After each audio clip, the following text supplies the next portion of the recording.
Tá? Ok. Então, bom dia para todos aqui na China e boa noite para quem estará no Brasil, não é? Esta é a primeira palestra que nós organizamos este ano, Ano Novo do Coelho. Nós temos a grande honra de convidar o Rafael, um jornalista que é mais conhecido aqui na China do que lá no Brasil, um jornalista muito especial, ele é de Esperanto, mas agora também está trabalhando trilínguas, ou não sei, quatro línguas, mas ele contribui muito para a divulgação, ou para este conhecimento da China no Brasil, e hoje que nós convidamos o Rafael para falar um pouco sobre a sua experiência do trabalho e a vida aqui na China, antes do trabalho dele, que hoje. Então, agora eu vou deixar para Rafael. Muito obrigada, Rafael, em aceitar o convite, em compartilhar conosco a sua experiência, tá bom? Bom, bom dia e boa noite aí para quem está assistindo. Muito obrigado, Ana, pela oportunidade. E eu estou aqui na China já há bastante tempo. Vim para cá em outubro de 2015 e para mim é um prazer sempre que eu posso contribuir da maneira que for possível para fortalecer as relações Brasil-China, né? Eu costumo dizer que no Brasil eu tive oportunidades muito valiosas de estudar, né? Eu fiz a minha graduação na Unicamp, comecei um mestrado lá também, tive uma estrutura muito boa para aprender, excelentes professores, tudo que eu precisava para me tornar quem eu sou hoje. Inclusive, tive uma vida cultural muito importante no campus, né, que me influenciou muito. E depois eu vim para a China e na China eu tive oportunidades de desenvolver uma carreira, né? Eu cheguei na China e eu não tinha uma experiência profissional, assim, de ter tido um emprego anterior, né? O meu primeiro emprego foi aqui. Antes, no Brasil, claro, eu trabalhei em algumas coisas, tive bolsa, né? Fui pesquisador bolsista, que é muito comum no Brasil isso, né? Você fica fazendo pesquisa e vivendo de bolsa até terminar o doutorado, às vezes até fazendo um pós-doutorado depois. Enfim, tive, né, alguns trabalhos eventuais, aí fui professor plantonista em escola, fiz coisas desse tipo. Trabalhei no Museu de Ciências, mas foi aqui na China que eu tive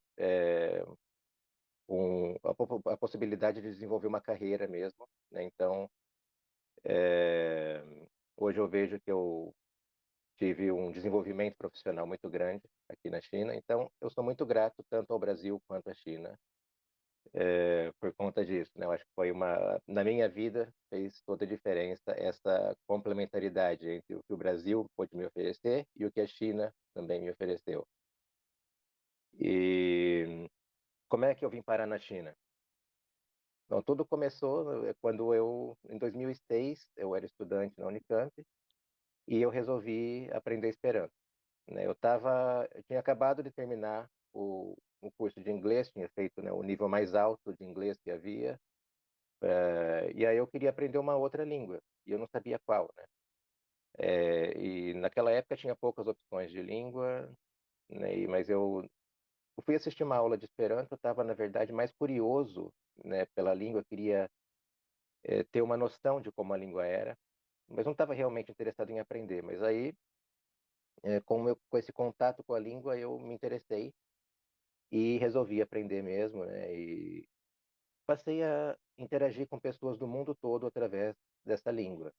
Eu acho que quando eu aprendi inglês, eu me decepcionei um pouco, porque eu procurava fazer contatos com pessoas de outros países, eu queria um intercâmbio cultural, queria trocar conhecimento com pessoas de outros países, né, saber, né, enfim, questões de cultura, enfim, conhecer o mundo a partir de diferentes pontos de vista. Mas eu vi que a maioria das pessoas que eu conhecia, por exemplo, na internet, através do inglês, eram pessoas que estavam muito focadas em trabalho ou em estudos, só queriam praticar a língua para passar num exame de proficiência, algo assim.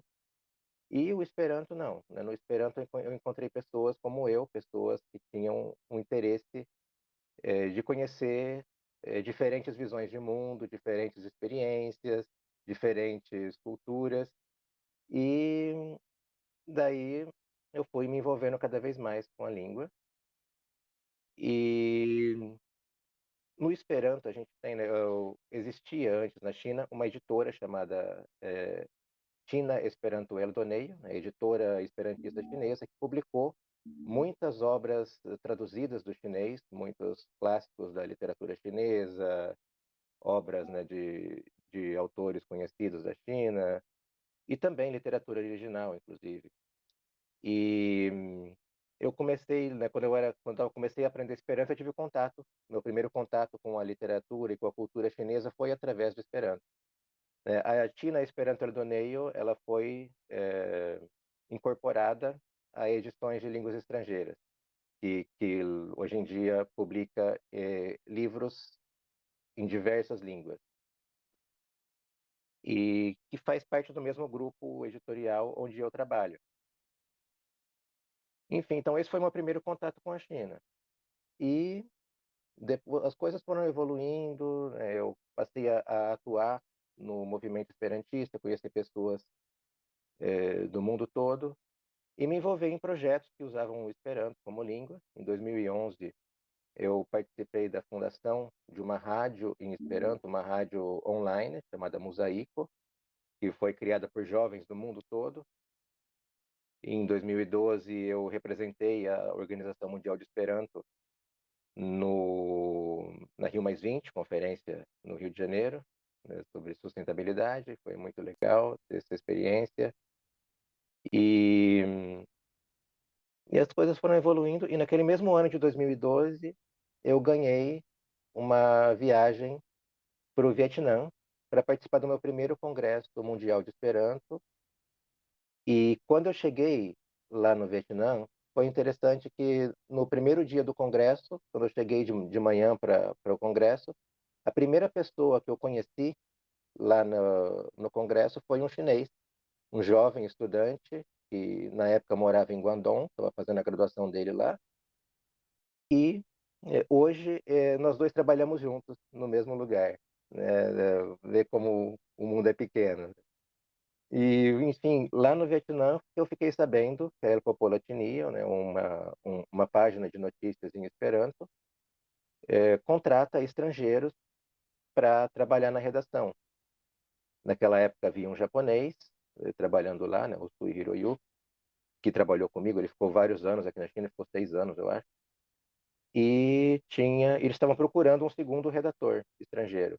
E eu me candidatei, mas naquela época eu não fui contratado. Eles contrataram um italiano, Pietro Fiocchi, que veio, ficou um ano aqui e depois foi embora. E daí eu me candidatei pela segunda vez e foi quando eu fui escolhido, fui selecionado. E aí eu vim para a China em 2015. Então foi assim que eu consegui um emprego na China. E é algo assim que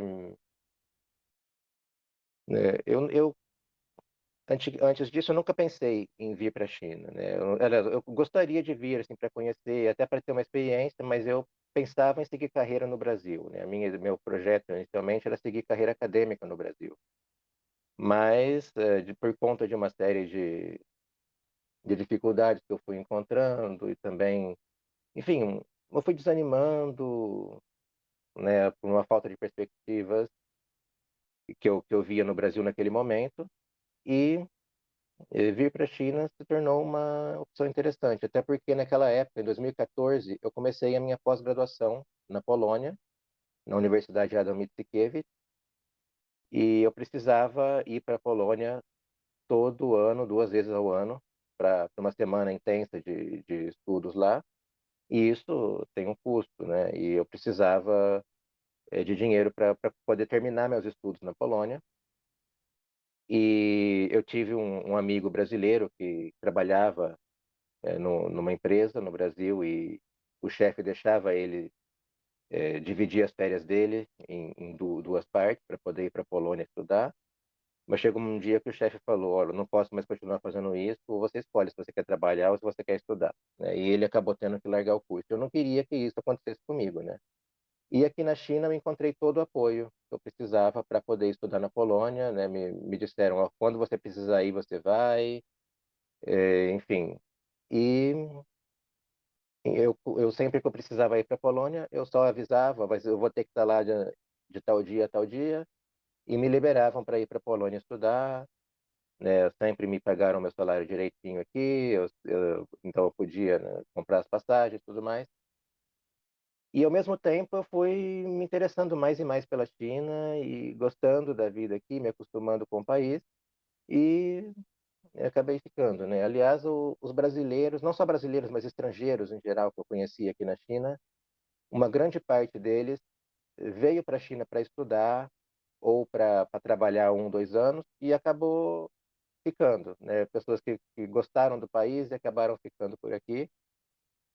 E, enfim, e oportunidade de trabalho na China para brasileiros, eu acho que existe uma boa perspectiva nesse momento, por dois motivos. Primeiro, a pandemia. Teve muito brasileiro que morava na China que não quis ficar aqui nesses últimos 3 anos por conta das políticas de Covid e foram embora.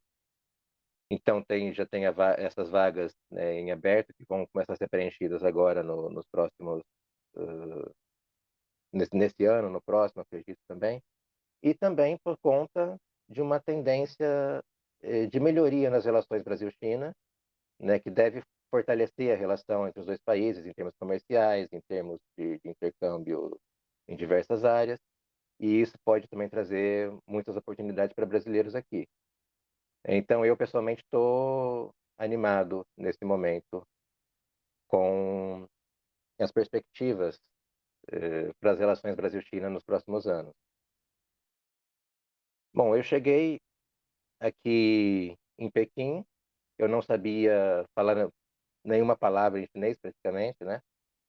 E o Esperanto foi a minha língua do dia a dia, né, logo no começo. Então isso foi uma coisa interessante, né? Porque como eu falo Esperanto, eu acabei me envolvendo desde o começo em um círculo eh, de amizades onde a maioria das pessoas são chineses que falam Esperanto, né? Ao contrário da maioria dos estrangeiros que vêm para a China e que acabam ficando em uma bolha só de estrangeiros que falam inglês ou francês ou russo ou japonês ou uma outra língua, né? Dentre várias aqui, né? Tem vários grupos de estrangeiros em Pequim. Pequim é uma cidade muito cosmopolita, então você encontra vários grupos de estrangeiros que vivem ali formam uma comunidade, né? Até nós temos aqui uma comunidade brasileira muito legal aqui em Pequim, né? Tem um grupo no WeChat, uma rede social aqui chinesa que nós usamos, como se fosse um WhatsApp nosso, né? Só que com muito mais funções.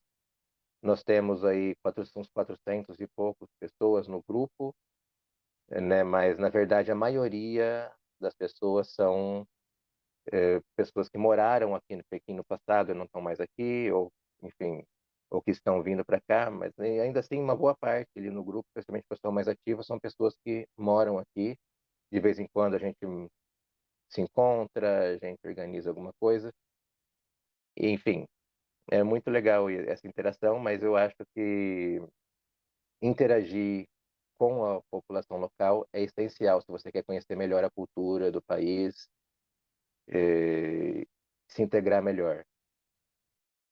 E eu fui desenvolvendo a minha carreira aqui. Comecei, né, com o meu trabalho só com Esperanto e fiquei mexendo só com Esperanto nos primeiros anos, até que mais recentemente apareceu a oportunidade de eu colaborar com a China Hoje, que é uma revista em português sobre a China, que aliás, quem quiser acompanhar, tem a página chinahoje.net.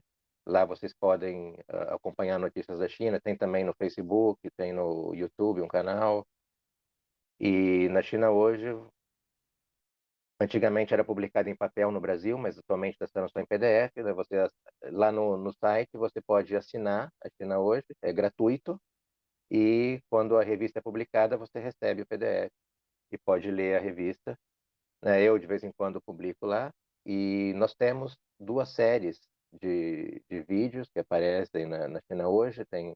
Uma é um programa meu, né, chamado A Experiência do Rafael na China, que mostra diferentes aspectos da vida aqui em Pequim. Semana passada estreou um vídeo meu que eu mostro como que Pequim conseguiu superar a questão da poluição do ar. Teve outros, né? Ano passado eu mostrei uma plantação de melancias no sul da cidade, mostrei um teatro de marionetes feito por anões, mostrei também sobre as duas sessões que acontece todo ano, né? Um principal evento da vida política da China. Enfim, está sendo bem interessante desenvolver esse projeto e vai ser legal interagir com vocês por lá. Vocês podem, né, procurar os vídeos no Facebook, no YouTube, deixar comentários que eu costumo ler, né, os comentários que o pessoal posta, às vezes eu respondo. Eu acho muito legal essa interação com o pessoal que me acompanha. E eu, às vezes, até publico alguma coisa na imprensa brasileira também, né? Já publiquei pelos Jornalistas Livres, já publiquei na Fórum. E, fora isso, eu também, vez ou outra, publico alguma coisa em inglês, em alguma outra revista que nós temos. Às vezes eles pedem para mim. Já publiquei capítulos de livros aqui também. Já, de vez em quando, né, o grupo editorial onde eu trabalho, eles querem lançar algum livro, eles me convidam para escrever um capítulo, dois.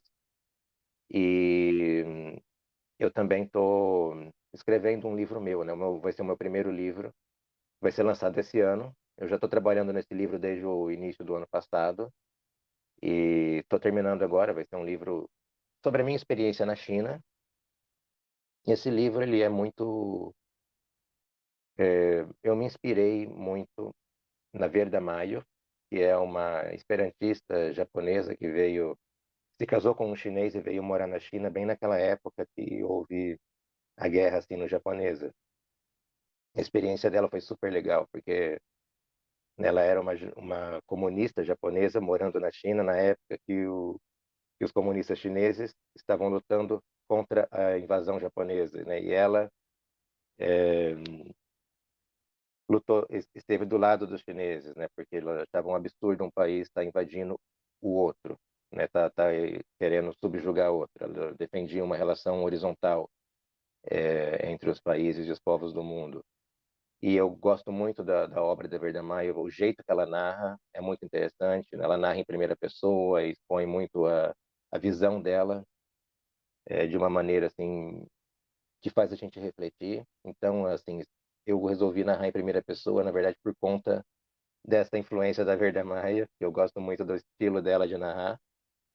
Mas, ao mesmo tempo, enquanto eu estava escrevendo esse livro, eu li uma obra muito importante para quem quer entender a China contemporânea, que é o livro Red Star Over China, Estrela Vermelha sobre a China, que ainda não existe em português, infelizmente, do Edgar Snow, que é um livro baseado no,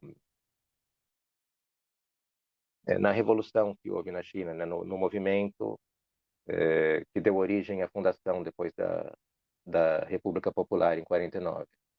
É uma obra muito interessante, porque ele entrevista várias pessoas importantes nesse movimento, mostra como estava se desenvolvendo a revolução na China, mostra como era a China naquela época.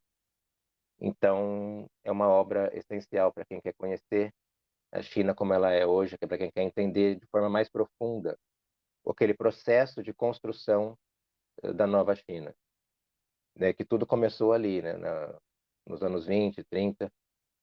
E é um processo de pensar o país, né? E também de unir o povo e criar arranjar uma direção, né? Ainda mais que nós brasileiros, né? Nesses anos recentes eu vi assim um Brasil perdido, parece que está sem rumo, né? E então quando tem um povo que não tem uma clareza sobre o que ele quer, a direção que quer seguir, a gente tem que primeiro ter essa conversa, né? O que a gente quer, onde a gente quer chegar. E eu, né, pelo fato de eu estar lendo esse livro do Snow ao mesmo tempo em que eu estava escrevendo o meu livro, acabei sendo influenciado, né? Acabei falando muito do Snow em várias partes do meu livro. Enfim, aliás, eu ouvi dizer que esse livro está sendo traduzido para o português, eu não sei direito quando vai ser publicado, nem por qual editora, mas eu espero que em breve esteja disponível. E eu mesmo gostaria de traduzir a Verda Maio, que eu acho que é uma autora que merece também ser conhecida no Brasil. Né? É um projeto pessoal que eu tenho para o futuro, para quando eu tiver um tempo para fazer isso. Né? Enfim, então, a minha carreira aqui foi se desenvolvendo. Eu fui arranjando outras oportunidades que foram aparecendo, né, de trabalhar com português, trabalhar, eventualmente escrever um livro, um capítulo, alguma coisa em alguma outra língua. Enfim, e no canal da China hoje temos também uma série de vídeos que são os vídeos padronizados e publicados em várias línguas e com uma versão também em português, que é sobre o pensamento do presidente Xi Jinping. E essa série, né, sou eu que faço a revisão do texto e depois a narração também. Então vocês podem ouvir a minha voz lá narrando esses vídeos que estão também lá no canal da China hoje. É uma outra que eu também acho bem importante essa série porque ajuda o brasileiro a entender, né, a direção que o governo chinês está tomando, a filosofia que existe por trás da governança da China, para que a gente possa, então, pensar as relações Brasil-China com base, né, conhecendo melhor a visão chinesa.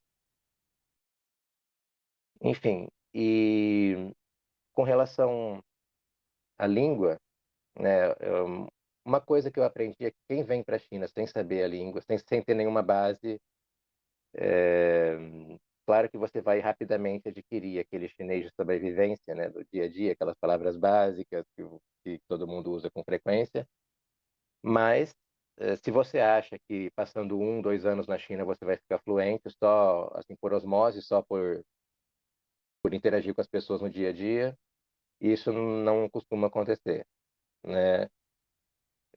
O que eu vejo é que os brasileiros que são fluentes em chinês, que eu conheci aqui na China, a maioria começou a estudar a língua antes de vir para a China e veio para a China justamente para se aperfeiçoar na língua, né? Isso é uma coisa que eu achei interessante. E se você tem a possibilidade de fazer um curso intensivo, você ficar um semestre, um ano só estudando, isso ajuda bastante, né?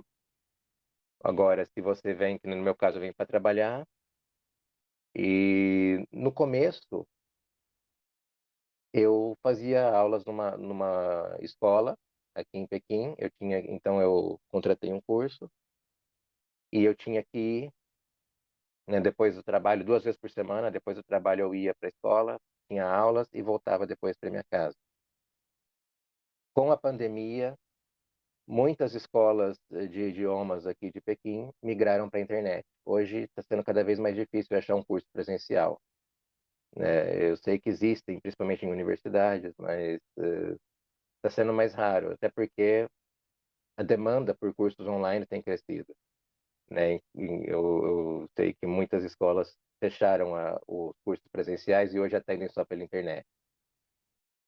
Então, essa é um outro impacto, né, da Covid na vida da gente, né? Quando surgiu a pandemia, a gente teve que aprender a interagir mais online, e aí as ferramentas que estavam disponíveis, mas todo mundo tinha receio de usar, acabaram se popularizando, tanto é que nós estamos agora conversando aqui dessa maneira, né? Antes não era tão comum a gente ter esses eventos online, mas são eventos bem interessantes, bem importantes, porque é uma maneira nova da gente interagir e de fortalecer ainda mais o intercâmbio entre os povos, entre os países. Então, é uma coisa que eu acho muito válida, muito interessante. Bom, com relação ao custo de vida aqui na China, isso depende muito. Nós temos ainda uma diferença, né? Por exemplo, tem as grandes cidades, como, por exemplo, Pequim e Xangai, onde o custo de vida é mais alto, o aluguel é mais caro, né, e tudo mais. Só que aí os salários também costumam ser mais altos. E você tem outras regiões da China onde o custo de vida vai ser bem mais baixo. Então, assim, né, alguém perguntou aí sobre o custo de vida na China, isso depende muito de onde você está. Né? Realmente, ó, Pequim é uma cidade muito cara, né, comparada com outros lugares. Né? O custo de vida aqui é alto, mas justamente por conta disso os salários também são mais altos. É, eu moro aqui na região, uma área boa aqui de Pequim, né? Em Pequim, se você olhar o mapa, você vai ver que tem vários anéis viários ao redor da parte central da cidade, né? Então tem o segundo, o terceiro, o quarto. Eu moro entre o segundo e o terceiro, quer dizer, é uma área bem próxima da região central da cidade. Aqui o aluguel é bem caro, mas aqui eu gosto de morar perto do trabalho, né? Então, normalmente um aluguel de um apartamento é na faixa de 6.000 yuans por mês. Eu não sei quanto que dá isso em reais, seria um pouco menos que isso, né? Uns 5.500, 5.000 e pouco, enfim, uma coisa nessa faixa, assim, um aproximado. Enfim, pode parecer muito, né? O padrão brasileiro é muito, sem dúvida, mas para o padrão chinês, para o padrão de Pequim, melhor dizendo, é, é nessa faixa mesmo. Né? E, enfim, o aluguel em Pequim pode variar muito. Né? Tem gente que mora em distritos que ficam mais distantes e paga bem mais barato que isso. Você consegue alugar um apartamento por 2.000, por exemplo. Mas existem alguns lugares, né, especialmente lá na área, né, onde ficam perto das embaixadas e tal, tem uns apartamentos lá que o pessoal paga 20 mil de aluguel. Entendeu? Mas aí normalmente quem paga o aluguel lá normalmente quem mora nesses lugares são pessoas que trabalham para a embaixada, trabalham para grande, ou que têm cargos altos, que ganham muito dinheiro, e muitas vezes a própria empresa paga o aluguel dessas pessoas. Né? Então, o custo de vida em Pequim ele também varia muito dependendo do nível de conforto que você está disposto a ter e das possibilidades que você tem. Enfim, eu acho mais legal interagir com vocês. Quem tiver perguntas, vai fazendo aí que eu vou falando. E se eu lembrar de mais alguma coisa também interessante para dizer, bom, talvez a. Hum? Estão falando aí de cursos, né? Então, beleza. Sim. A língua chinesa, eu acho que tem muita ferramenta online hoje para aprender, que a gente até se perde, né? Você vai procurar um curso de chinês um aplicativo para aprender chinês, por exemplo, tem um monte. Você pensa, e agora, o que que eu faço? Qual que eu uso, né? Enfim, é uma questão interessante. Bom, aliás, eu já falei aqui que eu comecei a aprender chinês numa escola, né? Só que depois de um tempo, eu acabei interrompendo as aulas por conta do custo, né, que estava sendo muito alto. Eu naquela época eu não tinha condições de bancar isso. Até, aliás, é a mesma época que eu estava estudando na Polônia e tudo mais.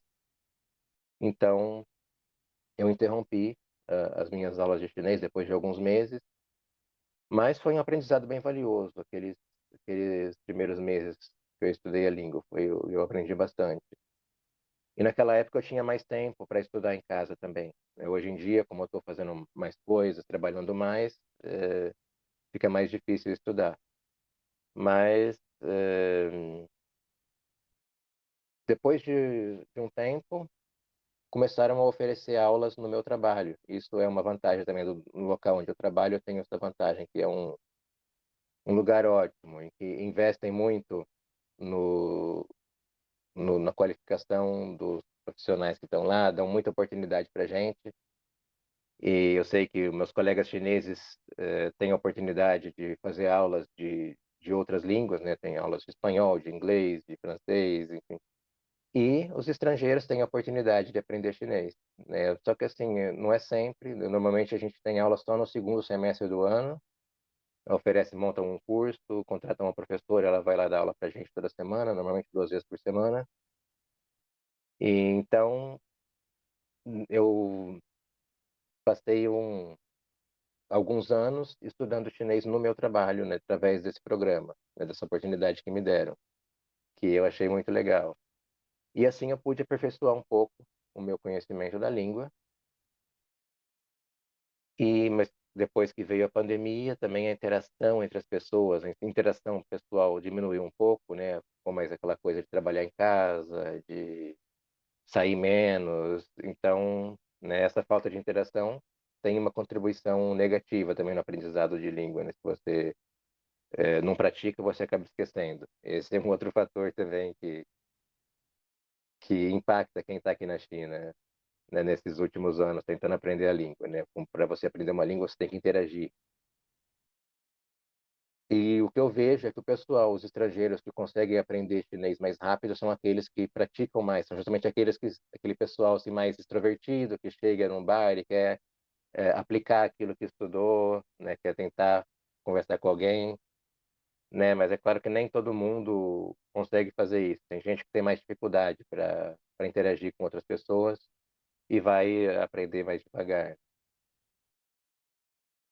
E a questão também é o interesse, a motivação que você tem, que é fundamental, né? E no meu caso, eu posso dizer que eu aprendi muito, especialmente sobre a cultura chinesa. Eu acho que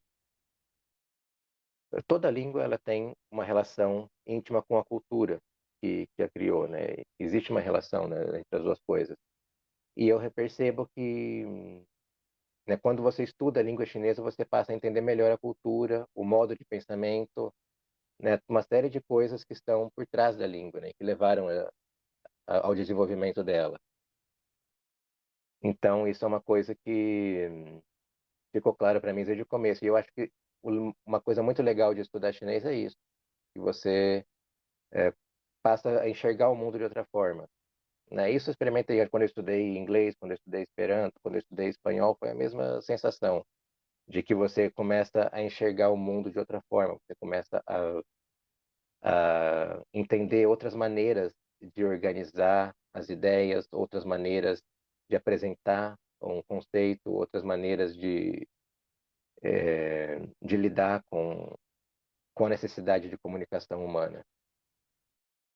Mas a língua chinesa, por ser uma língua de um outro grupo linguístico, uma língua que não é indo-europeia, ela traz para a gente muito mais aprendizado nesse sentido, né? Abre muito mais possibilidades, você passa a enxergar o mundo de uma maneira muito mais diferente, né?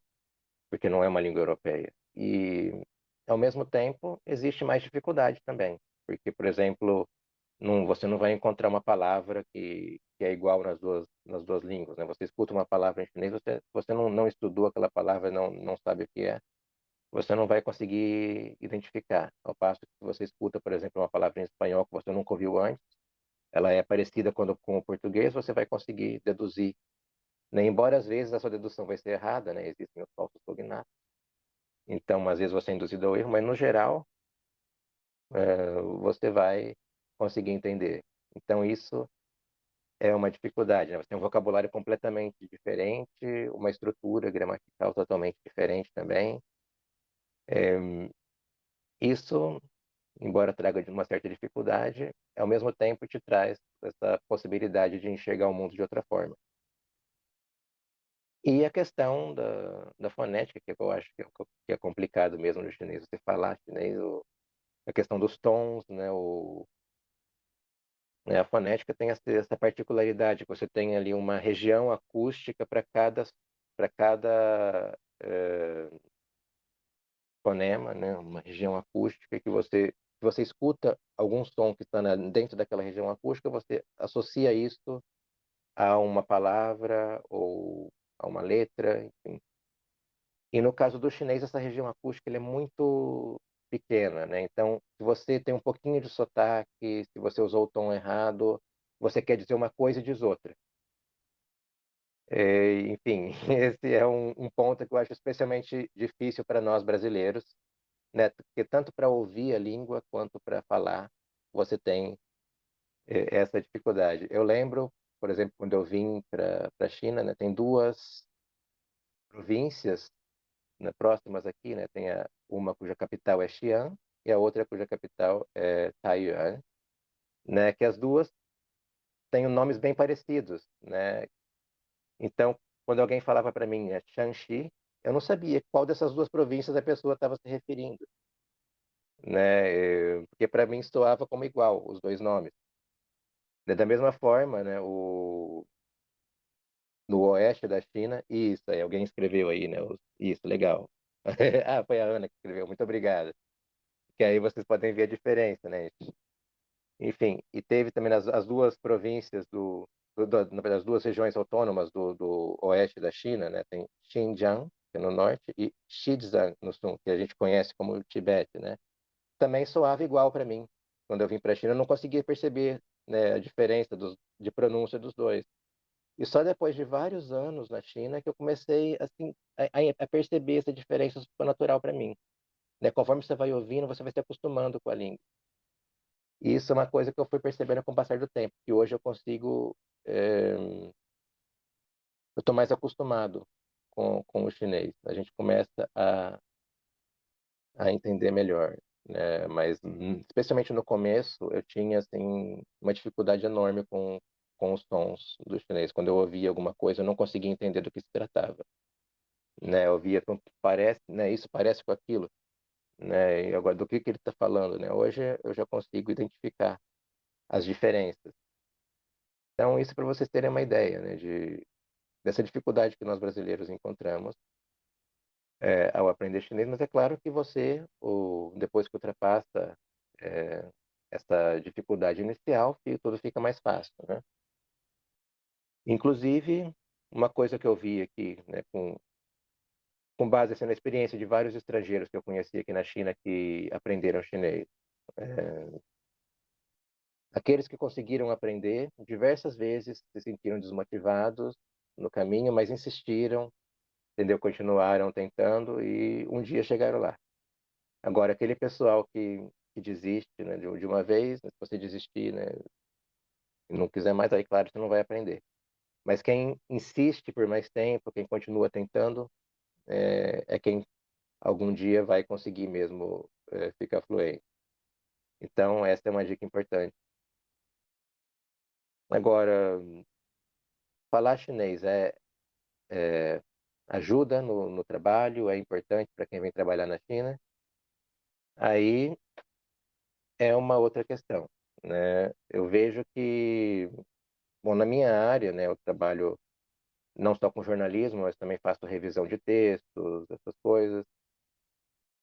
Eu percebo que existe uma demanda grande por especialistas em línguas estrangeiras, né, nativos, que possam, né, revisar textos, que possam fazer com que um estrangeiro entenda melhor o pensamento chinês. E a China tem buscado melhorar essa parte da comunicação, que, aliás, tem os livros do presidente Xi Jinping, né, A Governança da China. O ano passado foi lançado o volume 4 desse livro, que vai ser lançado em português esse ano, né? Por enquanto só tem em chinês e em inglês, mas a versão em português já está traduzida, vai ser lançada no Brasil este ano ainda. E eu sei que alguns textos desse livro tratam justamente dessa questão de melhorar a comunicação da China com o mundo, né? Então eu sei que é importante para a China nesse momento fazer isso. O, o país está percebendo que não basta simplesmente você traduzir um texto e publicar. Você tem que inserir esse texto no contexto que o estrangeiro vai entender da maneira correta, né? Então, tem havido essa preocupação e isso é muito bom para quem é nativo em línguas estrangeiras, como eu, por exemplo. E no meu trabalho, quando a gente está em viagens, no trabalho, coisas assim, normalmente vai ter alguém, algum intérprete com a gente, alguém que ou vai te ajudar, né, na sua própria língua, ou alguém, normalmente para o grupo todo, alguém que vai ser um intérprete em inglês. Então, no meu trabalho, normalmente, exigem que os estrangeiros que trabalham lá sejam fluentes ou em chinês ou em inglês, né? Além da sua língua materna, que você vai usar efetivamente no dia a dia do trabalho, né? Mas, na redação, mesmo na redação de Esperanto, eu converso com o pessoal em Esperanto. E na China hoje eu converso em português, né? Tenho duas colegas chinesas, inclusive, que falam português muito bem e que trabalham na redação da China hoje. Uma delas estudou em Macau, a outra estudou aqui em Pequim mesmo, mas ela fez um intercâmbio na USP, no Brasil, então ela fala o português brasileiro muito bem e conhece muito da cultura brasileira, que eu acho que é muito interessante aqui, porque a maioria dos chineses que eu conheci aqui na China que falam português, eles falam português de Macau ou de Portugal, né? Então eu achei isso foi uma coisa que chamou a minha atenção quando eu vim para cá, porque a China é o maior parceiro comercial do Brasil e é difícil você encontrar um chinês que domina a variante brasileira da língua. Isso mostra, né, que nós temos que fazer um trabalho de aproximação com a China, né? O Brasil, ele, embora tenha uma relação comercial forte com a China, nós ainda não temos uma relação cultural que espelhe essa relação comercial. Então, nós precisamos fortalecer essa parte do intercâmbio cultural com a China. Então, é um desafio para os próximos anos e eu espero poder ajudar nisso dentro das minhas possibilidades. Né? Aliás, a respeito disso, eu me lembro que em 2015, da última vez que eu estive na Unicamp, né, na semana anterior à minha vinda para a China, né, alguns dias antes de eu vir para a China, eu cheguei na Unicamp, né, que eu ia dar uma palestra para os alunos de Esperanto naquele dia. E quando eu cheguei lá, tinha um monte de chineses tocando música chinesa, teve dança do dragão, não sei o quê, dança do leão. Eu sei, o que está acontecendo, né? Me falaram que era a cerimônia de fundação do Instituto Confúcio na Unicamp. Foi naquele dia. E eu, assim, achei bem interessante, né? Quando eu estava saindo de lá, justamente para vir para a China, foi quando a China começou com uma relação mais forte ali com os outros estudantes que vieram depois de mim, né? Eu não tive a oportunidade de estudar chinês no meu tempo de universidade, e poucas universidades brasileiras ofereciam curso de chinês. Hoje é muito mais fácil, muito mais estudantes no Brasil têm essa oportunidade. Então, eu acho que isso também vai afetar o futuro do mercado de trabalho para brasileiros na China. Eu acho que existe uma tendência, né, de que futuramente brasileiros que quiserem trabalhar na China vão ter que estudar chinês, pelo menos o básico. Porque hoje, muitas vagas para estrangeiro na China exigem que a pessoa fale inglês ou fale algum outro idioma, mas isso é principalmente por conta da dificuldade de encontrar um estrangeiro fluente em chinês. Só que hoje, com um interesse maior pela língua chinesa, seja no Brasil, seja em outros países, esse cenário tende a mudar no médio e longo prazo. Então, eu acredito que quem é estudante hoje e pensa em vir para a China futuramente, aprender chinês é muito importante. Isso vai te abrir portas.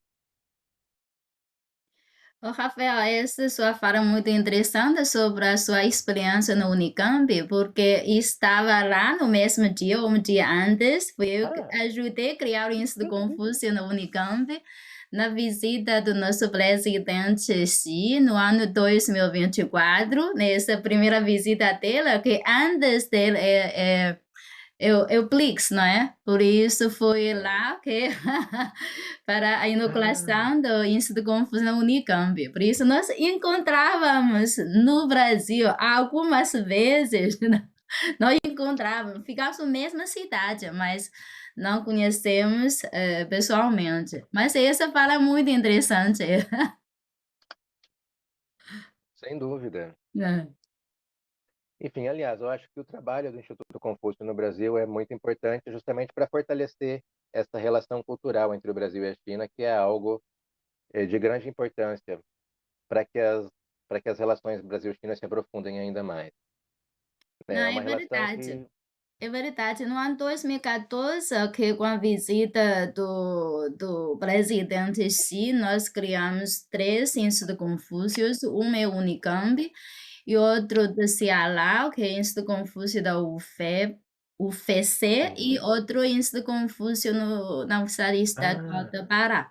Por isso, assinamos 3 convênios e mais 2 convênios com o MEC do Brasil, uma é implantação da língua chinesa nas universidades federais, outro é o exame da HSK, mas infelizmente, esses 2 acordos não funcionam até hoje, ok? Mas todos esses 5 acordos saíram da minha mão, por isso fica muito emocionante esta sua fala do Unicamp. Uhum. Sim, aliás, é interessante que em 2014 o Congresso Mundial da Juventude Esperantista aconteceu em Fortaleza, no Ceará. E Sim. eu fui um dos organizadores desse congresso, né, que eu fui presidente da Organização da Juventude Esperantista Brasileira de 2012 a 2014. Fui eu que fiz a proposta para o Brasil sediar o evento e trabalhei muito na organização. E em 2014, alguns dias antes do congresso começar, eu já estava em Fortaleza, já haviam alguns estrangeiros que tinham vindo, alguns brasileiros de outros estados também. E eu lembro que foi na mesma época do encontro dos BRICS, e o presidente Xi veio para o Brasil. E naquela ocasião teve no Parque do Cocó, lá em Fortaleza, uma apresentação de uma orquestra chinesa. E nós fomos todos lá, né? Eu e os outros que estavam lá, o pessoal que tinha chegado alguns dias antes, né, antes do congresso começar, nós fomos todos lá para o parque para assistir essa apresentação, que foi muito bonita e entusiasmou muito o público, foi bem legal. É, e encontramos lá provavelmente no parque, porque fui convidada pela embaixada para ajudar a organização essa apresentação da orquestra na parque. Legal. A gente sempre no mesmo lugar e não se encontrava. É verdade, é verdade.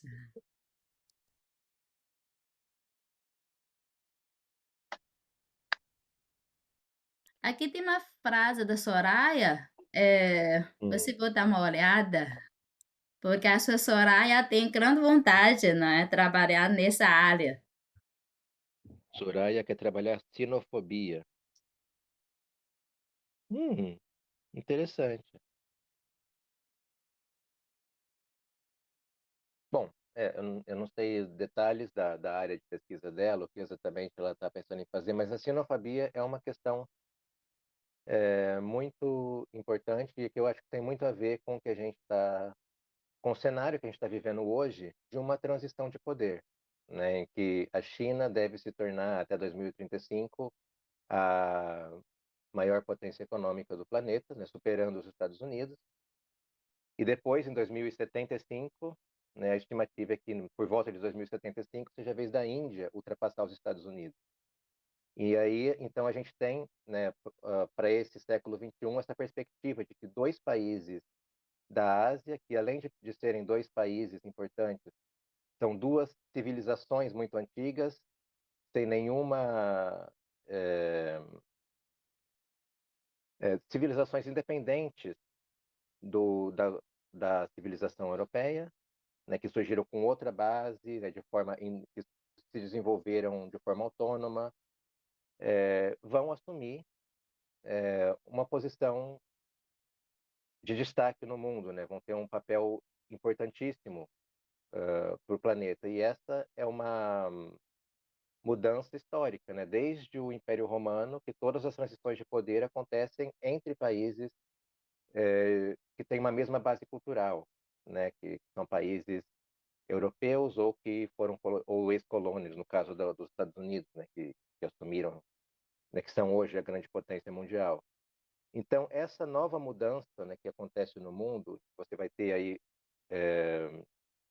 países com uma base civilizacional diferente, ocupando um papel importante na liderança do mundo, isso gera um ressentimento muito grande no Ocidente, por conta de na verdade, um temor, né, um medo do estranho, do diferente.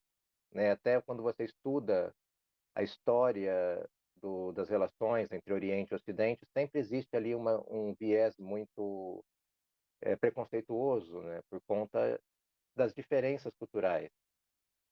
Então, esse é um ponto muito interessante para a gente pensar na questão da sinofobia. Né? A China, simplesmente, ela tem uma forma desenvolveu um modelo civilizacional diferente, tem uma outra visão de mundo, e isso nem sempre é compreendido, né, por países que têm uma outra base cultural. Por isso que a comunicação é tão importante, e a gente tem que desenvolver cada vez mais trocas culturais com a China. Isso é uma forma também de combater a xenofobia. E quando a gente olha para... Eu achei interessante que eu li recentemente sobre os portugueses, né? Quando os portugueses começaram a fazer as navegações, né? Chegaram lá na Índia, aí de lá da Índia começaram a explorar mais para o Oriente, chegaram na China, começaram a fazer comércio com os chineses. É que os portugueses, eles tinham uma admiração muito grande pelo povo chinês por conta do avanço que a China já naquela época tinha em termos de urbanismo, por exemplo, em termos de arquitetura, em termos de cultura, em diversas áreas. Mas, ao mesmo tempo, eles tinham um ponto que os portugueses não gostavam na China, né, que era a questão da religião, né, porque o Ocidente sempre foi cristão e eles viam a China, né, onde os chineses não conheciam o cristianismo, e isso era, na época foi um choque para os portugueses, né? Você vê como é que eles podem, né, desenvolver toda uma civilização sem conhecer isso, né? Mas é uma questão de ter diferentes pontos de vista, né? Existe um viés muito forte, né, na história, de você enxergar você quer enxergar o mundo sempre a partir do seu próprio ponto de vista, e aquilo que é diferente é difícil entender. Então a gente tem que fazer esse exercício de procurar analisar, tentar enxergar o mundo da maneira como o outro enxerga. Essa é a melhor forma de você combater preconceitos em geral, né? Mas essa experiência esses relatos, né, dos europeus que chegavam na China no passado, né, e notavam isso, né?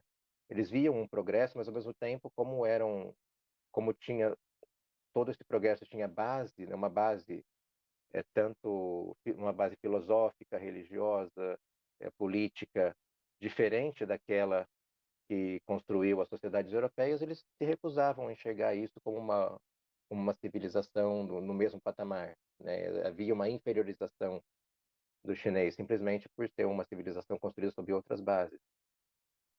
Então, hoje em dia eu vejo essa questão da xenofobia como uma herança histórica disso, mas ao mesmo tempo também esse medo que o Ocidente tem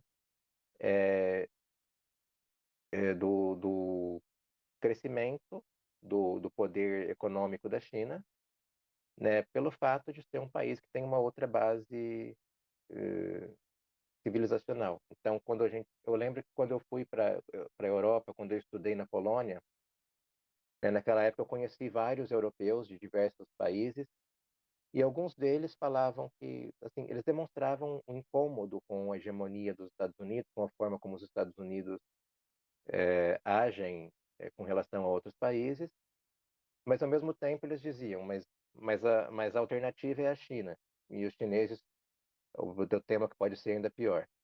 Aí eu pensei, mas por que será que esses caras têm tanto medo da China? Por que eles têm tanto receio, né? Aí eu comecei a entender que é justamente por essa questão, de que por mais que os Estados Unidos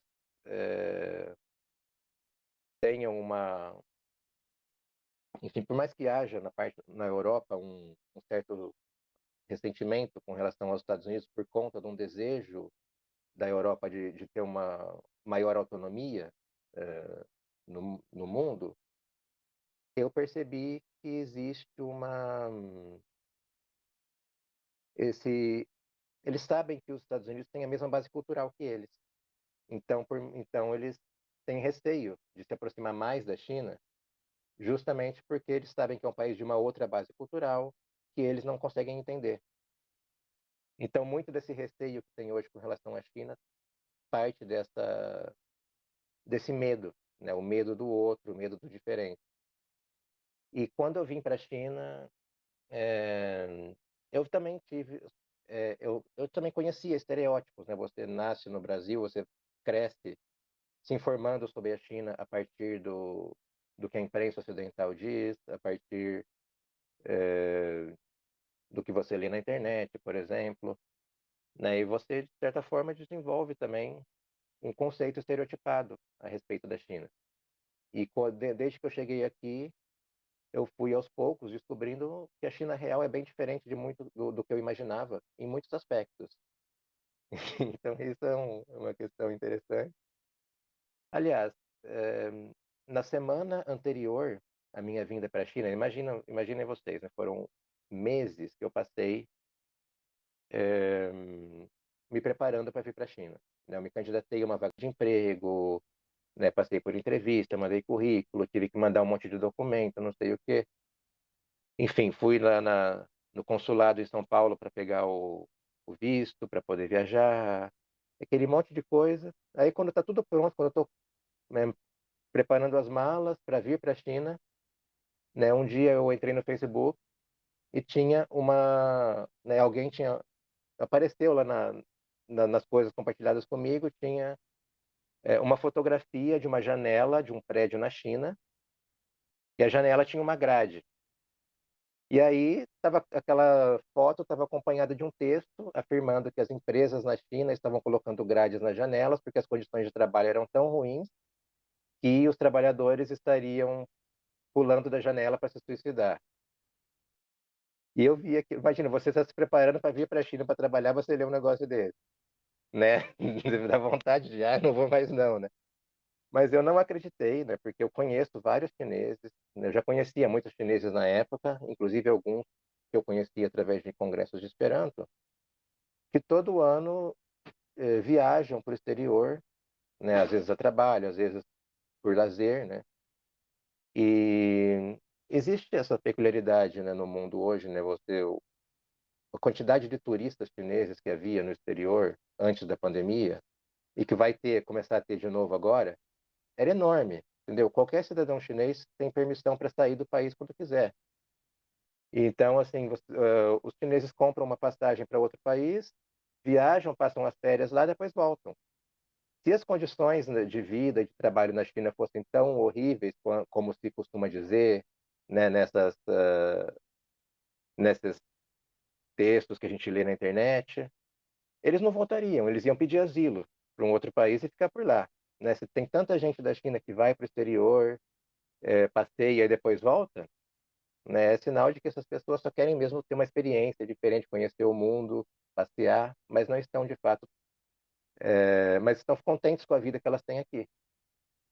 Enfim, então, como eu já conhecia muitos chineses que eu conheci no exterior, que eu sei que tinham é, uma, uma vida boa aqui na China, que estavam felizes com a vida que eles têm aqui, eu não tive medo de vir, né? Eu sabia que aquilo, que aquilo não era uma verdade. E também aquela foto, né? Dava para ver bem que aquela grade na janela não era numa janela de uma empresa, mas sim na janela de um prédio residencial.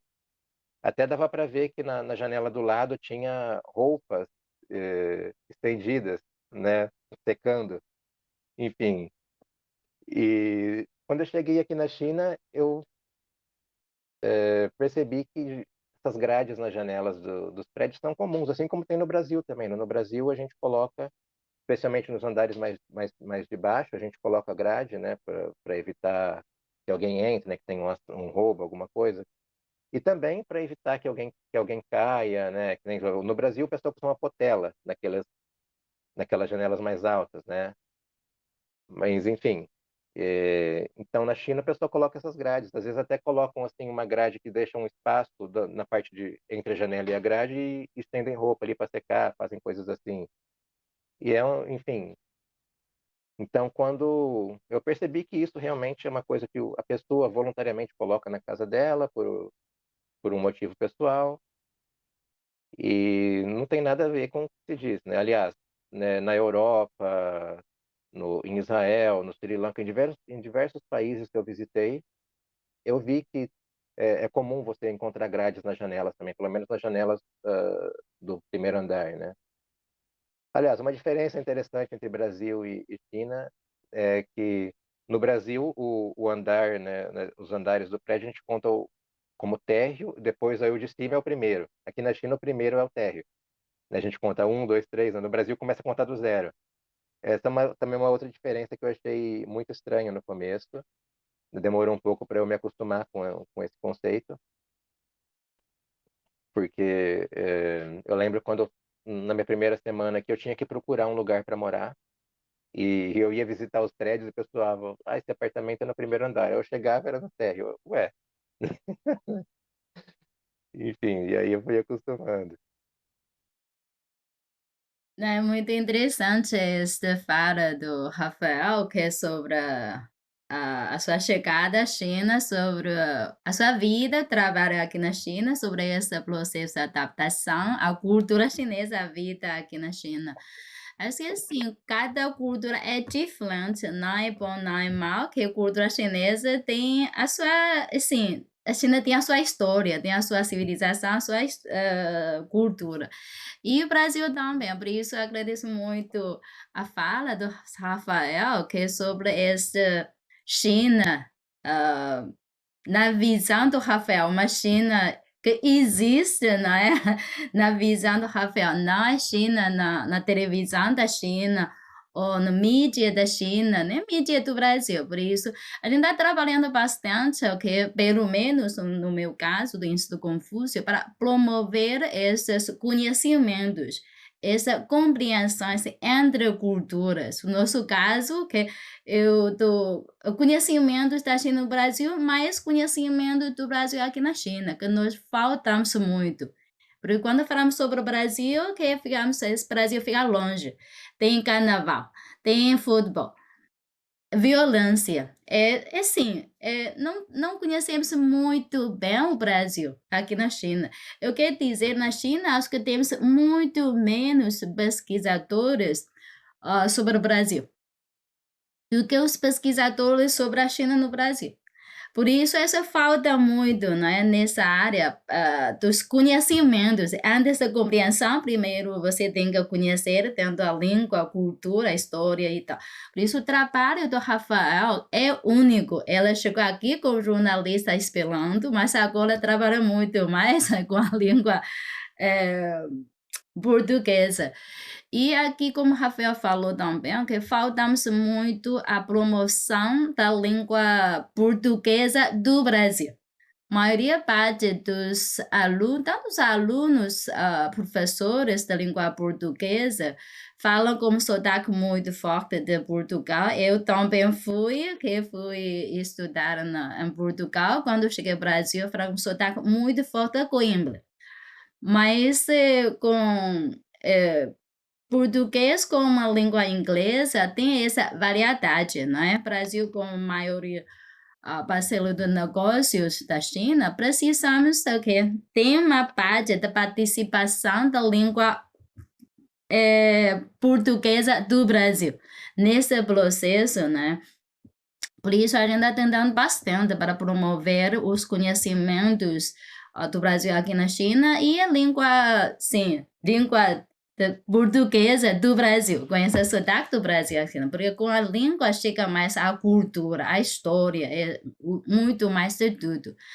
Por isso, muito obrigada, ao Rafael, que é por compartilhar a sua é sim, é uma parte muito interessante a chegada à China, não é? Como jornalista de Esperanto, mas agora ele trabalha muito mais com língua portuguesa, língua inglesa, quem sabe daqui a pouco com língua chinesa, não é?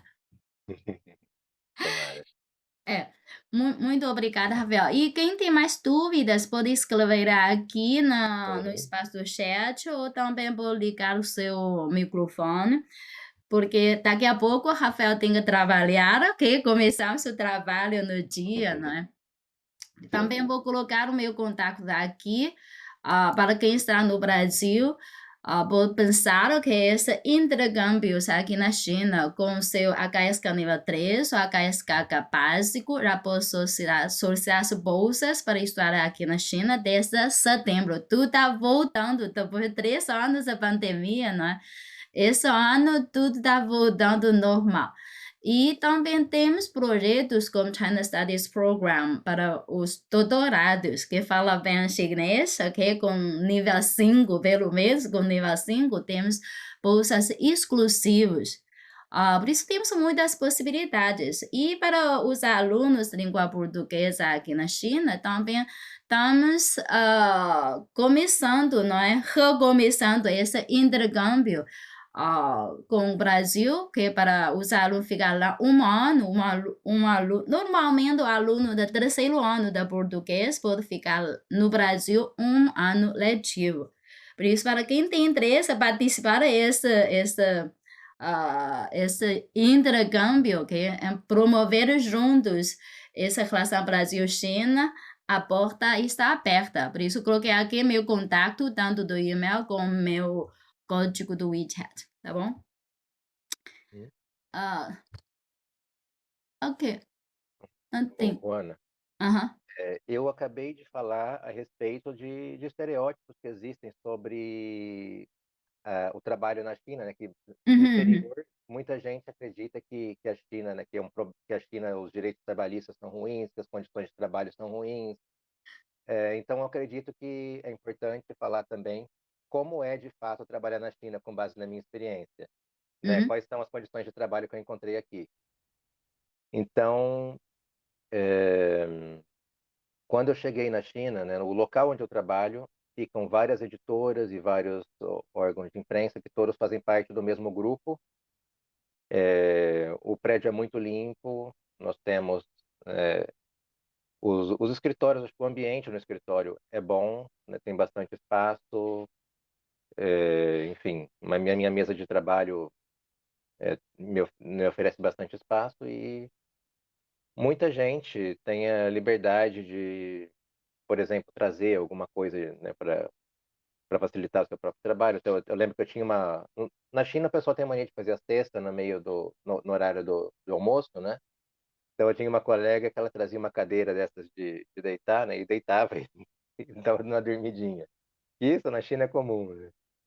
Enfim. E no meu local de trabalho, nós temos um café. E temos, né, um café, inclusive, tem um- tipo uma padaria no canto, né? Onde tem uma estante com pães, se você quiser comprar para levar para casa, né? Alguma coisa você pode comprar. Temos o refeitório que serve café da manhã, almoço e janta, muito barato, né? A gente, por exemplo, a janta eu pago 1 RMB, né? Isso é muito pouco, né? Um passe de ônibus custa o dobro disso, entende? Então, assim, eu gostei muito das condições de trabalho. Uma coisa que eu achei interessante também, a primeira vez que eu fui almoçar no meu trabalho, né, no meu primeiro dia aqui na China, quando eu estava a caminho do refeitório, meus colegas me perguntaram se eu era muçulmano. Eu achei estranha a pergunta, né?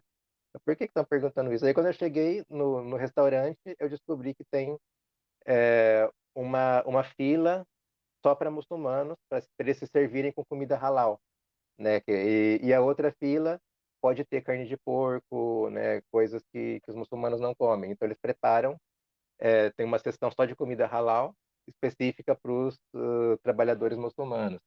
Eu achei muito interessante esse respeito que existe pelos hábitos alimentares de diferentes grupos. Enfim, o café no meu trabalho tem um ambiente muito gostoso, né, muito tranquilo. O pessoal costuma se encontrar lá no horário de almoço para conversar. Tem no meio, entre os prédios, tem uma quadra com né, com plantas, né, fica cheio de flores na primavera. Também é um ambiente gostoso para, né, é como se fosse uma pequena praça, né, para gente. Então, assim, é um ambiente muito bom. Acho que nós temos assim, tem estrutura, como eu já falei aqui, né, eu tive aulas de chinês no meu trabalho, né, de vez em quando a gente tem outras oportunidades também. Por exemplo, eu fiz aulas de caligrafia, de pintura chinesa, enfim, uma série de coisas assim. Que foi super legal fazer isso, né? Então, existe essa preocupação do nosso bem-estar. Então, as condições de trabalho eu achei muito boas, fiquei impressionado, né? Logo no meu primeiro dia, de ver que é assim um ambiente de trabalho realmente muito bom. Claro que isso é o lugar onde eu trabalho, né? Outras pessoas podem ter experiências talvez até melhores que a minha ou um pouco piores, mas no geral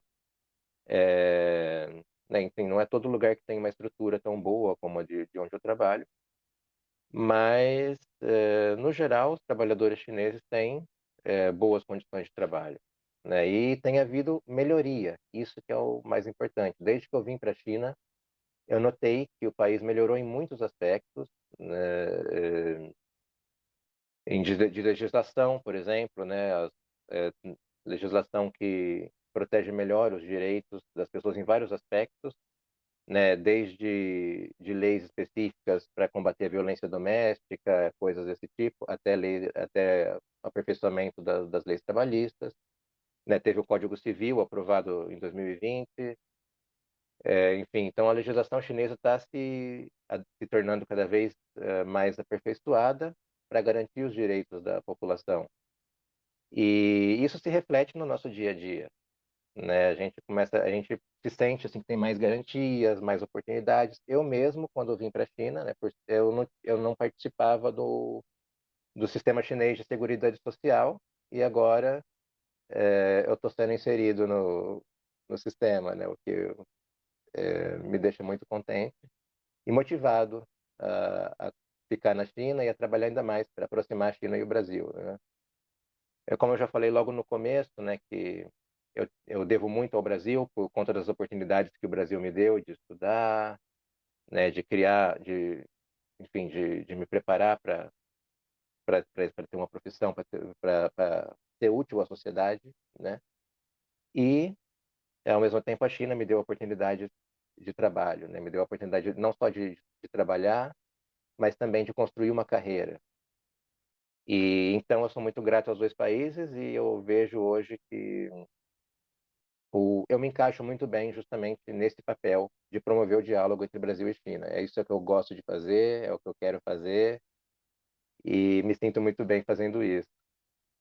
Então, eu me vejo aqui na China, mas ao mesmo tempo procurando ajudar o Brasil, né? Ajudar os dois países a se entenderem melhor e a aprofundarem suas relações. Isso é uma coisa que é importante para mim e que me deixa muito contente.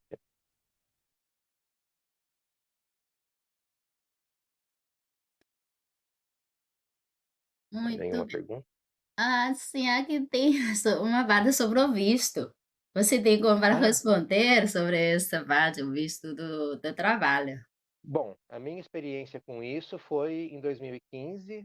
De lá para cá, eu acredito que tenha mudado muita coisa, mas essencialmente o procedimento é o mesmo, né? Até onde eu sei, né? Que você precisa, o seu empregador na China vai te mandar uns papéis para o Brasil, você recebe esses papéis, leva no consulado e recebe o visto lá, né? Então, se você não tiver esses papéis vindos da China, você não vai conseguir o visto. E uma coisa interessante é que o visto chinês de trabalho, né, ele é de 30 dias só. Você, quando chega, né, quando recebe o visto lá na embaixada ou no consulado, ele é de 30 dias. Aí, quando você chega na China, você tem que aplicar, né, fazer os trâmites para receber o, o de residência, né, que aí sim vai ter vigência de um ano de acordo com o seu contrato, ou até mais, né? Eu sei que em Xangai, por exemplo, você pode assinar um contrato de trabalho de 2 anos e pegar o visto de 2 anos, Hum, né? Eu ouvi dizer que, né, que a legislação chinesa permite até 5 anos, né? Mas aí cada cidade tem as suas regras. Então, em Pequim, você assina um contrato de trabalho de um ano e aí pode renovar depois desse um ano. Então, todo ano eu vou fazer a renovação do meu visto aqui. Então, assim, isso é um procedimento interessante na China, né? Porque como existe um grau de autonomia relativamente grande para as províncias e tal, cada província ou região autônoma ou município decide a respeito dessas questões de dar permissão de trabalho para estrangeiros. E então, a embaixada, o consulado, só vai te dar um visto de 30 dias, que é temporário, para você ter tempo de fazer os trâmites aqui na China e receber aquele emitido pelo governo local, que é uma solução que eu achei bem interessante. É claro que dá um pouquinho de trabalho no começo, mas o sistema chinês é esse, né? E a outra coisa que é interessante nessa parte de documentação é que na China as burocracias normalmente são fáceis, são simples, né? Muita coisa você resolve pelo celular, sabe? Alguns cliques e está tudo certo. Tem muita coisa que é bem fácil de fazer. Não é que nem no Brasil que você vai num cartório, depois vai, passa, depois vai não sei aonde, vai em 3 lugares, né? Aqui você pega um carimbo, lá você pega uma assinatura, não sei onde você paga. Aqui na China, normalmente, em um lugar você resolve tudo. Ou às vezes só pelo celular você consegue resolver. Isso é uma coisa que eu acho muito legal na China, né? Uma simplificação burocrática que é algo que o Brasil precisa muito e pode aprender com a China, né? Eu acho que os dois países têm experiências muito interessantes de governança em diversos aspectos, né? São países que ao longo da história desenvolveram soluções diferentes para diversos tipos de problema e podem, através de um intercâmbio de ideias, de soluções, podem encontrar, né, podem se beneficiar mutuamente, né? Eu acho que especialmente no campo da saúde, né, o Brasil tem o SUS, né, um sistema de saúde pública, que é o único no mundo que é universal e gratuito por uma população tão grande, né, uma população de centenas de milhões de pessoas. A China, eu sei que no momento, né, tem havido uma preocupação grande das autoridades em facilitar o acesso dos chineses ao sistema de saúde, porque hoje, aqui na China, por exemplo, você precisa de uma cirurgia, você tem que pagar, e normalmente sai caro. Então, existe a Seguridade Social chinesa, né, que,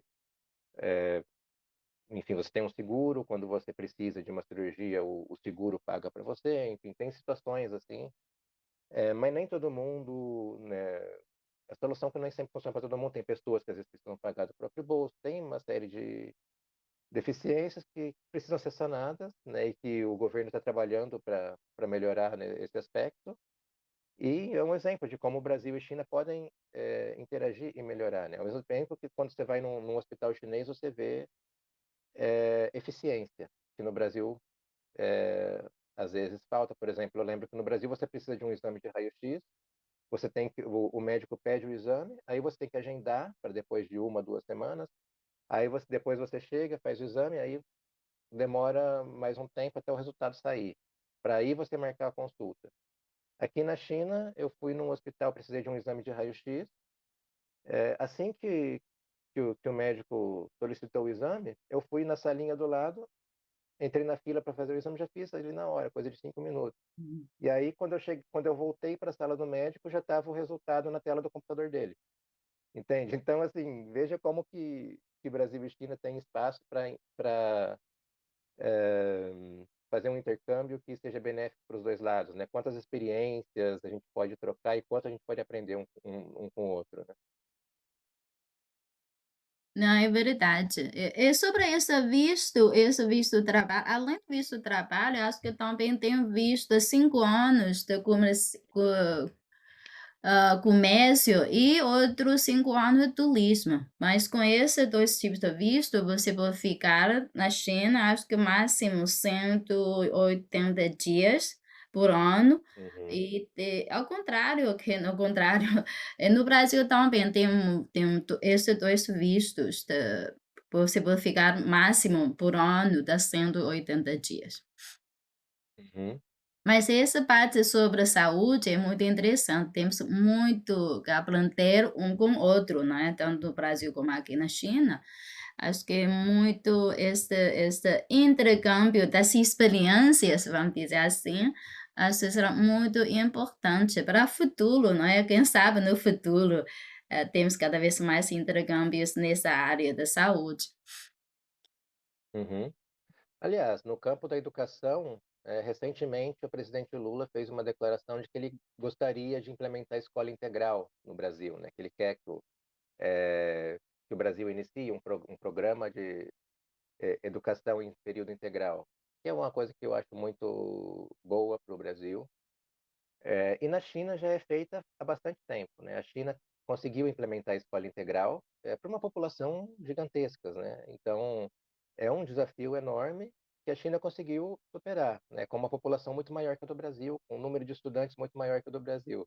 É um outro setor que poderia haver muita colaboração positiva, em que a China pode ajudar o Brasil e aprender também alguma coisa com a experiência brasileira, já que a realidade brasileira é diferente. Não, é verdade, no ano passado já começou uma reforma na educação, educação de ensino secundário, que chama-se NEM, Nova Educação Média. Já a educação integral, acho que daqui a pouco, no ano que vem, vai começar essa reforma, não é? No Enem, no Enem, com essa reforma. Mas uma outra boa notícia, que além dessa notícia com Lula, o ensino da língua chinesa está crescendo muito lá no Brasil, pelo menos lá no estado do Rio de Janeiro, e nós criamos esse o Colégio Intercultural Brasil-China, né, no ano 2014, e esse ano, o município de Maricá, que é um município que fica ao lado de Niterói, que solicitou 30 vagas para instrutores de mandarim. Por isso, para quem tem interesse, que é para ser professor de mandarim, já pode pensar essa possibilidade. A prefeitura paga todos esses custos, salários. Por isso, foi um grande choque quando eles entraram em contato comigo, que era sobre essas 30 vagas numa escola Uhum. de 4 mil alunos, né? Mas, assim, está crescendo muito. E quem sabe, passo a passo, daqui a 10 anos para frente, né? Temos mais jovens que falam fluentemente a língua chinesa no Brasil, que vai contribuir muito a esse intercâmbio Brasil-China, né? É muito, muito, muito positiva, né? Uhum. Aliás, outro ponto interessante também, que eu acho que tem muito espaço para colaboração, é a questão de meio ambiente. Né, que quando eu vim aqui para a China, eu cheguei em Pequim, né, eu lembro que na semana que eu cheguei, estava um céu azul, mas me falaram, olha, logo, logo vai ser um horror, se prepara, né? E Não, até eu é achei 25, interessante, 2015 é o ano mais difícil, né? Com sim, essa sim, poluição, é então. mais Aí na difícil. semana seguinte começou o céu escuro, aquela fumaça o dia todo, e foi assim o inverno inteiro. Né? E os meus colegas de trabalho, logo na primeira semana, eu lembro que eles estavam pesquisando na internet para comprar máscaras, né? Essas máscaras N95 com filtro, né? Que filtra o ar para você respirar. E falaram para mim, olha, você devia participar também, né, da compra, porque você vai precisar de máscara também, né? E eu comprei máscara junto com eles. Então a gente comprou, nós rateamos o custo e compramos uma caixa cheia de máscaras para a gente usar no inverno. E eu tinha que usar máscara para ir para o trabalho, para voltar. E, gente, ar poluído, poluição severa, é um horror, tá? E eu experimentei isso aqui. Em 2016, ainda tinha bastante poluição. Em 2017, eu notei uma melhora. Em 2018, a gente começou, sabe, estava muito, assim, a qualidade do ar melhorou bastante. E foi uma coisa que eu achei incrível, como que os chineses conseguiram resolver esse problema em tão pouco tempo, porque é um problema muito difícil de resolver. Né? Quando em 2015, 2016, o governo prometeu que a gente teria céu azul em pleno inverno durante as Olimpíadas de Inverno de Pequim, né, em 2022, eu não acreditei. Eu pensei, isso aí vai levar pelo menos 20 anos para resolver o problema da qualidade do ar. Não é possível que os caras consigam resolver isso em tão pouco tempo, né? Mas conseguiram. E eu fiquei impressionado, né? Porque em 2018, 2019, a gente já tinha a qualidade do ar muito boa, né? Já não, esse negócio de usar máscara na rua é coisa do passado, eu não preciso mais disso. Né? Hoje precisa, assim, precisava há pouco tempo por conta da Covid, né? A gente ainda usa, né? Mais por hábito, por consciência, do que pela obrigatoriedade, né? Mas, assim, essa experiência que eu tive de ver a cidade poluída como era antes e ver hoje uma cidade que está cada vez melhor em termos ambientais, isso me mostrou o valor, né, de preservar o meio ambiente. Eu lembro que naqueles dias de poluição aqui em Pequim, eu via, né, no Brasil as pessoas comentando coisas do tipo, tem que destruir tudo, né, tem que acabar com o meio ambiente, tem que... enfim, gente que defendia o fim da legislação ambiental, achando que isso iria gerar empregos, iria gerar investimento, né, que tornaria o Brasil, a produção brasileira mais competitiva. E isso é balela. Esse não é o ponto central, né? Não é por conta disso que faltava investimento no Brasil, era por conta da demanda mesmo, né? Se não tem demanda, né? Para que você vai produzir algo se ninguém vai comprar, né? Quando você cria demanda, a indústria se desenvolve, né? Aquela desindustrialização do Brasil que aconteceu principalmente durante o governo Temer foi por conta de outros fatores, né? Não foi por conta por conta de leis ambientais, como se falava, né? Mas eu me entristeço de ver que muitos brasileiros têm uma visão de que para o país se desenvolver você tem que destruir o meio ambiente, né? A China cometeu esse equívoco no começo, né? Passou por um processo de industrialização que poluiu bastante e hoje está tendo que correr atrás e recuperar o meio ambiente que foi degradado. E está fazendo isso muito bem, inclusive. Nesse tempo que eu estou na China, eu visitei vários lugares e conheci várias iniciativas, várias coisas que estão sendo feitas, né? Vi florestas que foram replantadas, vi como que estão revertendo processos de desertificação em algumas áreas que a terra foi super explorada e para pecuária ou para agricultura e que hoje estão recuperando esse solo que foi degradado. Vi experiências de como aproveitar melhor os recursos, né, de como evitar poluir mais, enfim. E é muito interessante o que a China vem fazendo na área ambiental. E o Brasil, né, que tem ainda, por exemplo, floresta amazônica, tem rios bem limpos comparados com o que a gente vê em muitos países por aí. Eu acho que a gente tem que conservar isso. É muito importante, porque só quando você perde é, isso daí, quando você se enxerga no meio da poluição, é que você vai dar valor ao que já foi perdido. Né? E a China, nos anos de poluição aqui, eu percebi que o governo tinha que gastar muito dinheiro, né, tanto com tratamento de pessoas que tiveram doenças referentes causadas pela poluição, quanto pela questão do combate, né, das medidas ambientais, né? Plantaram árvores em todo quanto é lugar aqui, tiveram que converter usinas de carvão para usar gás, né? Construíram, enfim, investir em fontes verdes de energia, alterar a legislação, transferir fábricas de um lugar para outro, uma série de coisas. Né? Enfim, foram diversas medidas que tiveram custos. Né? Então, acho que preservar sai mais barato do que destruir tudo e depois reverter. Então uma lição importante que o Brasil pode tirar disso, né? Da importância de se preservar o meio ambiente, que a China aprendeu isso, né? E hoje eu vejo, né, que todo lugar que você vai na China existe um trabalho ambiental muito importante sendo feito e isso me deixa muito contente, né? De ver que o povo chinês aprendeu a valorizar o meio ambiente, valorizar a importância, né, da gente ter um ar puro, da gente ter água limpa, da gente ter montanhas verdes, enfim, isso é muito bom. Este ponto do meio ambiente é muito importante, né, assim, para todo mundo, né? Felizmente Uhum, sobrevivemos a esta poluição do ano 2015, sobrevivemos a essa pandemia para um futuro brilhante, né? Então, uhum, acho que isso mais ou menos, chegamos 8 aqui, horário Beijing, que é 8h30, mais ou menos. E 8h30. daqui a pouco, a Rafael vai começar a trabalhar no dia hoje.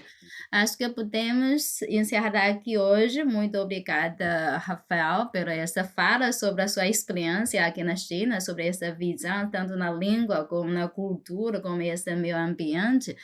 Muito obrigada, por compartilhar todas essas informações conosco. E a gente está tentando bastante para promover o Brasil aqui na China. E na próxima vez, convidamos a Alex, que é um brasileiro que tanto aulas da capoeira aqui em Shanghai, ok? Convidei a Alex para compartilhar conosco sobre a capoeira do Brasil aqui na China. Há pouca gente aqui na China sabe capoeira é do Brasil, que nós traduzimos como Bai Xi Zhan Wu. Bai Xi do Brasil, Zhan é uma luta, Wu é uma dança. Por isso, eu pessoalmente gosto muito dessa tradução da capoeira. É uma dança, tá ligado com música, mas com lutas, né? Sabemos muito bem que temos mais Kung Fu da China no Brasil, mas precisamos promover esse Kung Fu do Brasil aqui na China. Por isso, espero que vocês continuem esse interesse que nesta palestra para promover Brasil aqui na China e China no Brasil, tá bom? Então, muito obrigada a todos os participantes pela toda a paciência para nos acompanhar esta palestra, ok? E vamos seguir para o futuro, ok? Para melhorar esse conhecimentos, compreensões entre China e o Brasil, ok? Então, muito obrigada, Rafael, mais uma vez. Bom trabalho, bom trabalho e até a próxima, Tá ótimo, muito tá bom? obrigado.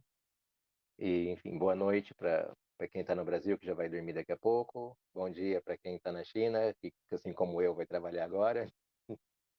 Para E quem até a tem interesse próxima. em associar as bolsas do Instituto Confúcio para estudar a língua cultural aqui na China, pode entrar em contato comigo. Já coloquei meu contato daqui, que eu comecei meu trabalho no Instituto Confúcio desde 2005 e cheguei ao Brasil no ano 2015, 2012, né? Por isso, eu coloquei aqui meu contato, ok? Espero que nós temos cada vez mais intercâmbios pelo menos acadêmicos, que na nossa área de educação, tá bom? Então, muito obrigada a todos. Até a próxima. Muito obrigada, Rafael. Bom trabalho. Até mais. Até mais. Tchau, gente. 好，再见，再见。